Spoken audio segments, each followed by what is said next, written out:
नमस्कार, आप देख रहे हैं कैपिटल टीवी और मैं हूं आपके साथ वक्ता। इस वक्त की सबसे बड़ी खबर ड्रग्स केस पर हो रही सियासत से जुड़ी हुई है। एक तरफ आर्यन की गिरफ्तारी और एनसीबी की कार्रवाई पर नवाब मलिक लगातार सवाल उठा रहे हैं, तो दूसरी तरफ महबूबा मुफ्ती इसे धर्म से जोड़कर बता रही हैं। तो वहीं एनसीबी की इस कार्रवाई की तारीफ राष्ट्रीय उलेमा काउंसिल कर रहा है और महबूबा मुफ्ती के बयान को गलत करार दे रहा है। इसी पर बातचीत के लिए हमारे साथ मौजूद है कैपिटल टीवी की एग्जीक्यूटिव एडिटर मैम तृप्ति मैम आपका बहुत बहुत स्वागत है। मैम, ये जो महबूबा मुफ्ती की बयान दे रही हैं, अब तो उस पर भी लोग सवाल उठाने लगे हैं। राष्ट्रीय उलेमा काउंसिल एनसीबी के कार्रवाई की तारीफ कर रहा है, उनके बयान को गलत बता रहा है। देखिए, कोई भी जो देश का सच्चा नागरिक है, जिसे भारत के संविधान और कानून पर भरोसा है, वो इस तरह के सवाल कभी नहीं उठाएगा। क्योंकि जो लोग भारत का कानून मानते हैं, भारत के संविधान को मानते हैं, उन्हें ये पता है कि उसमें धर्म, जाति या उसका स्टेटस वगैरह ये सब देख के कार्रवाई नहीं होती है। एनसीबी भी बोल चुकी है। महबूबा मुफ्ती जो कर रही है ना, उसके बाद उनकी इमेज जो है ना, वो बहुत ज़्यादा ख़राब हो रही है और ये बता रही है कि कश्मीर में जो हालात बिगड़े थे उसकी वजह क्या है। उसके पीछे की वजह यही विचारधारा है। इन्हीं की तरह के जो नेता रहे हैं कश्मीर में, जिन्होंने कश्मीर को जन्नत से जहन्नुम बनाया था, इनकी यही सोच थी उसके पीछे। क्योंकि ये हमेशा विक्टिमहुड खेलते हैं। अभी इनके पास कुछ भी नहीं है करने के लिए। कश्मीर में जो हो रहा है, इनको वहां पे खान दिखाई दे रहा है, आर्यन खान, लेकिन इनको जो कश्मीर में नाम पूछ के हिंदुओं को गोली मारी गई, जो सिख महिला को गोली मारी गई, प्रिंसिपल को, वो नहीं दिखाई दे रहे। जो लगातार हत्याएं हो रही हैं, उनके लिए एक शब्द नहीं बोला। तब नहीं बोलते कि हिंदू देखकर गोली मार रहे हैं। बेसिकली इसीलिए इनके ऊपर ये इल्जाम लगता रहा है कि इनकी जो भाषा होती है वही भाषा होती है जो पाकिस्तान की भाषा होती है। और ये हमेशा इसीलिए कहते हैं कि बातचीत से हल करो, बातचीत से मुद्दे हल करो, वहां से चल जाती है गोली, गोली में मरता है हिंदू, लेकिन वो विक्टिम नहीं होता। विक्टिम कौन होता है? जो खान होता है वो होता है। तो ये इस तरह की नीच राजनीति जो कर रही है, इससे ये खुद ही एक्सपोज हो रही है। और मैं चाहती हूँ कि देश की जनता को देखना चाहिए, सभी जो भारतीय मुसलमान हैं, उनको समझना चाहिए कि उनका कैसे इस्तेमाल होता है विक्टिम कार्ड के तौर पे, और फिर वो समाज में नफरत के तौर पे फैलता है। मैम, महबूबा मुफ्ती पर दिल्ली के 2 वकीलों ने शिकायत दर्ज कराई है दिल्ली पुलिस में। उनका कहना है कि वो भड़काने का काम कर रही हैं।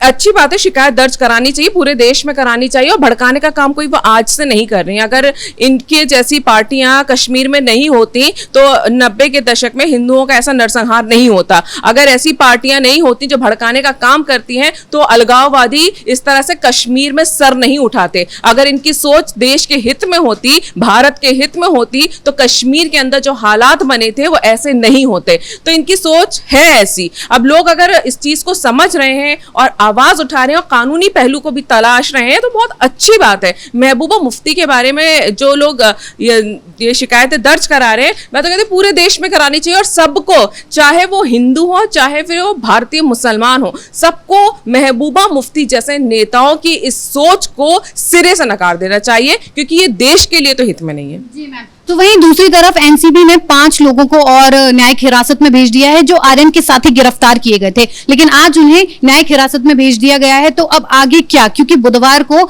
आर्यन की फिर से सुनवाई होनी है। देखिए, एनसीबी ने वही किया जैसा कि हमने डिस्कस भी किया था। मैंने आपको बोला था कि ये बेल मिलना इतना आसान नहीं, क्योंकि आपने एनसीबी के ऊपर बहुत सारे सवाल खड़े कर दिए हैं। तो ये तो अब अगर यहाँ पे मैं ये बोलूं कि 2 दिन बाद यानी 13 तारीख को सिर्फ और सिर्फ आर्यन की सुनवाई होनी है, तो हम ये बोल दें क्योंकि वो खान है सिर्फ इसलिए सिर्फ उसकी सुनवाई हो रही है, और बाकी सबका सरनेम खान नहीं है, उसमें से ज्यादातर हिंदू, इसलिए उनकी सुनवाई नहीं हो रही। ये एक बहुत ही बेतुकी बात होगी ना। तो एग्जैक्टली इसी तरह की महबूबा मुफ्ती बात कर रही है। अब बात करते हैं कि इनकी बेल के ऊपर जो सुनवाई है, तो सतीश मान शिंदे ने यही कहा था कि इनकी सुनवाई कर दे, क्योंकि जितने पकड़े गए हैं सारे एक केस के तहत पकड़े गए हैं। तो एनसीबी ने कहा था कि हमको सबके कागज रिप्लाई देना होता है उन्हें। जब आप बेल के लिए एप्लीकेशन देते हो, तो फिर जिसको देते हैं एनसीबी को उसका रिप्लाई तैयार करने के लिए समय चाहिए होता है। इसको बोलते हैं टाइम बाइन करता। तो एनसीबी पुख्ता सबूतों के साथ उस चीज का रिप्लाई तैयार करती है, ताकि वो बेल के रिजेक्शन में अपनी दलीलें रख सके। और उन्होंने यही कहा था कि हमें 7 लोगों के लिए, 8 लोगों के लिए पूरा पेपर वर्क करने में, तैयारी करने में वक्त लगेगा, इसलिए 1 हफ्ते का समय मांगा था। लेकिन आर्यन खान के लिए सतीश मान शिंदे ने जी जान लगा दी। और सिर्फ सतीश मान शिंदे नहीं, मैं आपको बता दूं कि वहां पर मुंबई के बड़े से बड़े वकील को शाहरुख खान ने भेजा था। सिर्फ सतीश मान शिंदे के भरोसे अब वो नहीं बैठे हैं। और हैरानी की बात देखिए कि कई बड़े वकील वहां मौजूद थे, उसके बावजूद जो शाहरुख खान चाहते थे वो नहीं हुआ। वो चाहते थे कि आज बेल पे सुनवाई हो जाए, बेल मिल जाए, तो बेल मिलना तो दूर, आज सुनवाई तक नहीं हुई। कानून अपने हिसाब से चलता है, जो प्रोसेस है वो अपने हिसाब से होगी। आप अर्जी दोगे, उस अर्जी के ऊपर रिप्लाई मांगा जाएगा एजेंसी से, एजेंसी रिप्लाई फाइल करेगी और उसके बाद फिर उसकी सुनवाई होगी। सुनवाई के बाद ये फैसला होगा कि ये बेल देने लायक मामला है या नहीं है। लेकिन सतीश मान शिंदे और पूरी फौज जो है बड़े बड़े वकीलों की सुबह सुबह भेज दी गई थी 10:30 बजे, जबकि कोर्ट नहीं खुला था, मतलब जज भी नहीं आए थे, ये लोग सब उससे पहले पहुंच गए थे। उसके बावजूद नहीं मिली। फिर भी जब सतीश मान शिंदे ने इतना जोर लगाया इस आधार पर कि जो उनका क्लाइंट है उसके ऊपर सिर्फ कंजम्पशन के आरोप हैं, तो इसके तहत इसकी सुनवाई पहले कर ली जाए। इसे कोर्ट ने माना, तो क्या खान था इसलिए माना? ये बोलते हैं क्योंकि वो मुस्लिम था इसलिए माना।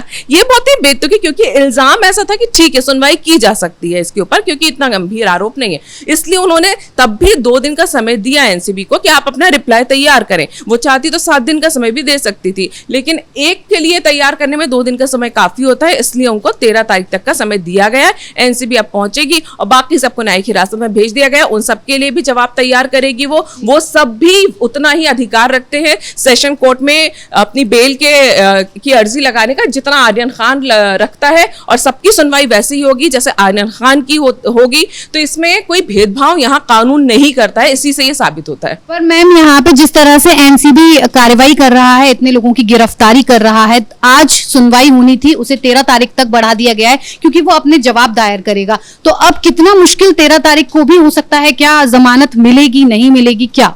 देखिए, जमानत मिलेगी या जमानत नहीं मिलेगी ये सब कुछ पूरी तरह से निर्भर करता है जो कोर्ट में दलीलें दी जाएंगी। देखिए, जमानत की उम्मीद तो ज्यादातर लोग उस दिन भी कर रहे थे जब वहां पर किला अदालत में ये केस चल रहा था, तब भी लग रहा था। लेकिन तब तक किसी को ये अंदाजा नहीं था कि इस कोर्ट में जो है जमानत नहीं दी जा सकती, देने का अधिकार नहीं रखती है।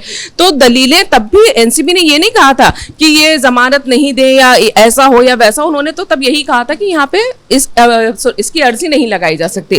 अब लेकिन जो सेशन कोर्ट में होगा उसमें एनसीबी यही बोलेगी कि क्यों आर्यन खान को जमानत नहीं मिलनी चाहिए। इसलिए नहीं कि वो मुसलमान है, इसलिए क्योंकि उन्होंने गिरफ्तार किया है। अगर उन्होंने मुकदमा बनाया है तो उन्हें ये बताना पड़ेगा कि किस आधार पर बनाया है, क्या रिकवरी हुई है, किस कंडीशन में पकड़ा गया, और जो सबूत मिले हैं गिरफ्तारी के बाद जो लोग पकड़े गए हैं उनसे जो सबूत मिले हैं उन सब के आधार पर ये कितना गंभीर आरोप बनता है इसे साबित करना होगा एनसीबी को। और कोर्ट उसके आधार पर ये तय करेगी कि सतीश मान शिंदे की दलीलें ज्यादा दमदार हैं या फिर एनसीबी की। और इन दोनों की दलीलों के बाद कानून के हिसाब से देखा जाएगा कि क्या ये जुर्म बेलेबल है या नहीं है, या अक्यूज को बेल मिलनी चाहिए या नहीं मिलनी चाहिए। एक आखिरी सवाल महबूबा मुफ्ती पर कर लेते हैं, क्योंकि महबूबा मुफ्ती का जो बयान है वो काफी सुर्खियों में चल रहा है। धर्म के नाम पर वो जो राजनीति कर रही हैं, तो मैम अगर खान नाम पर राजनीति हो रही थी, खान समझकर आर्यन को पकड़ा गया था, तो उसमें और जिन लोगों की गिरफ्तारी हो रही है कम से कम 10-12 लोग, वो तो खान नहीं है, तो उनकी जो दलील थी वो तो धरी की धरी रहेगी। नहीं, महबूबा मुफ्ती जो कर रही है ना वो खुद जानती होंगी कि वो बहुत ही नीचता वाला काम कर रही है, लेकिन क्या वो बौखलाई हुई है। इतने दिनों तक वो 370 हटने के बाद इन सबके मानसिक संतुलन थोड़े बिगड़े हुए हैं। कई दिनों तक अब आप खुद सोचिए ना, आप भी एक बंद कमरे में आपको भी नजर बंद करके रह जाए, हिल जाएंगे आप।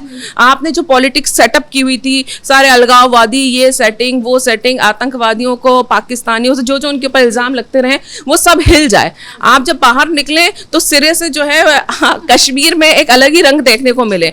आपने जो जहर बोया था, आप देखो कि वो जहर की पूरी खेती उखड़ने लगी है, तो उनका वो हिल जाते हैं, फिर वो ऐसी उल जलूल बातें करते हैं। उनकी इन बातों में कोई दम नहीं है। और इस तरह की बात मैं कह रही हूँ, आप छोड़िए कि चलो महबूबा मुफ्ती, मैं कह रही हूँ कोई भी भारतीय मुसलमान भी ना इस चीज से सहमत नहीं होगा जो महबूबा मुफ्ती बोल रही हैं। बहुत बहुत धन्यवाद इतनी जानकारी के लिए।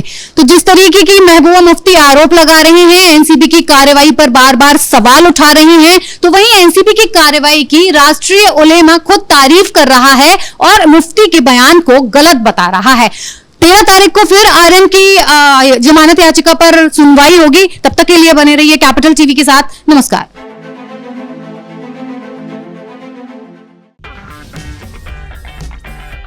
अगर आपको हमारा वीडियो पसंद आया हो तो इसे लाइक करें, हमारे चैनल को सब्सक्राइब करें और हाँ, बेल आइकन दबाना ना भूलें ताकि आप तक हमारे वीडियो की नोटिफिकेशन पहुंचती रहे।